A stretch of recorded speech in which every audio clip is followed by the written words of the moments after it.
മുസ്ലിം league ന്യൂനപക്ഷ അസ്തിത്വത്തിനു വേണ്ടി പോരാടിയ സംഘടനയാണെന്ന് റഷീദ് അലി ശിഹാബ് തങ്ങൾ.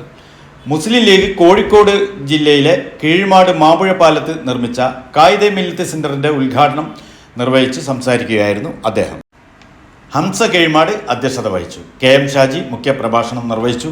ഊരാളുങ്കൽ CPMന്റെ വെള്ളാനയാണെന്ന് KM ഷാജി പറഞ്ഞു. ആ ഊരാളുങ്കൽ എന്ന് പറയുന്ന CPM നേതൃത്വം കൊടുക്കുന്ന അവരുടെ വെള്ളാനയാണ്. ആ ഊരാളുങ്കൽ വീടെടുക്കുമ്പോ സ്ക്വയർ ഫീറ്റിന് 3000, ഈ നാട്ടിലെ പാവം വീടെടുക്കുമ്പോ സ്ക്വയർ ഫീറ്റിന് 1000 റുപ്യ. അതെങ്ങനെ എനിക്ക് മനസ്സിലായില്ല. നമുക്ക് പൈസ കിട്ടിയ നമ്മളല്ലേ നമ്മളെ വീട് നന്നാക്കി എടുക്കുക? നാട്ടുകാർ വന്ന് നന്നാക്കി എടുക്കുവോ? എന്റെ വീട് ഞാൻ എടുക്കുമ്പോ സ്ക്വയർ ഫീറ്റിന് 1000, എന്നാലോ എന്റെ വീട് നാട്ടുകാർ എടുക്കുമ്പോ സ്ക്വയർ ഫീറ്റിന് 3000. ഇതെന്ത് ന്യായാണോ? ഇനി വേറെ ഞാൻ ചോദിക്കട്ടെ, സർക്കാർ വീടെടുക്കുമ്പോ നമ്മൾ വീടെടുക്കാൻ എന്തെല്ലാം പ്രശ്നമുണ്ട്? ഒരു പൈപ്പ് ലൈന് പൈസ കൊടുക്കണം, കറണ്ടിന് പൈസ കൊടുക്കണം, റോഡ് ഉണ്ടാകണമെങ്കിൽ അതിന്റെ വേറെ പൈസ ചെലവാക്കണം, ഒരു വീടിന്റെ പെർമിഷൻ കിട്ടാൻ പൈസ കൊടുക്കണം, അതിന്റെ ഓരോ ഘട്ടത്തിലും പഞ്ചായത്തിലും വില്ലേജിൽ കയറി ഇറങ്ങണം. സർക്കാർ ഉണ്ടാക്കുമ്പോൾ ഇതൊന്നും വേണ്ടല്ലോ. കറണ്ടിന്റെ പ്രശ്നമില്ല, വെള്ളത്തിന്റെ പ്രശ്നമില്ല, റോഡിന്റെ പ്രശ്നമില്ല, ഫീസിന്റെ പ്രശ്നമില്ല. എന്നിട്ടും എന്തോ സ്ക്വയർ ഫീറ്റിന് 3000. വയനാട് ഒരു ദുരന്താണ്.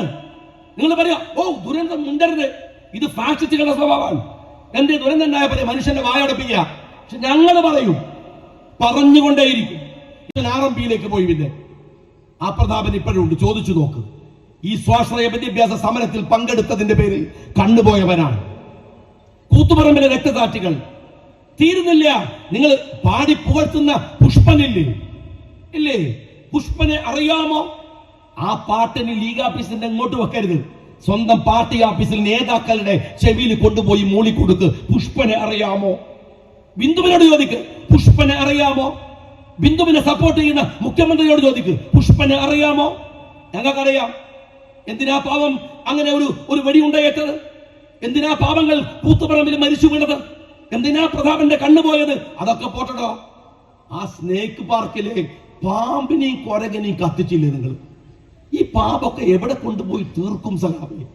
നിങ്ങൾ എന്തിന്റെ പേരിലാണ് അത് ചെയ്തത് എന്ന് നിങ്ങൾ ആലോചിച്ചിട്ടുണ്ട്? അന്ന് TP ശ്രീനിവാസന് ആഗോള വിദ്യാഭ്യാസ സെമിനാറിൽ പങ്കെടുക്കാൻ വരുമ്പോ അടിച്ചു നിലത്തിട്ടു. അന്ന് കേരളത്തിന്റെ മുഖ്യമന്ത്രിയുടെ പത്രസമ്മേളനം ഇന്നലെ ആരോ റിപ്പോർട്ട് ചെയ്തു. എന്താ മുഖ്യമന്ത്രി പറയണമെന്നറിയോ? TP ശ്രീനിവാസൻ ഒരു വിദ്യാഭ്യാസ വിദഗ്ധനല്ല. അയാൾ എന്തിനാ അവിടെ പോയത്?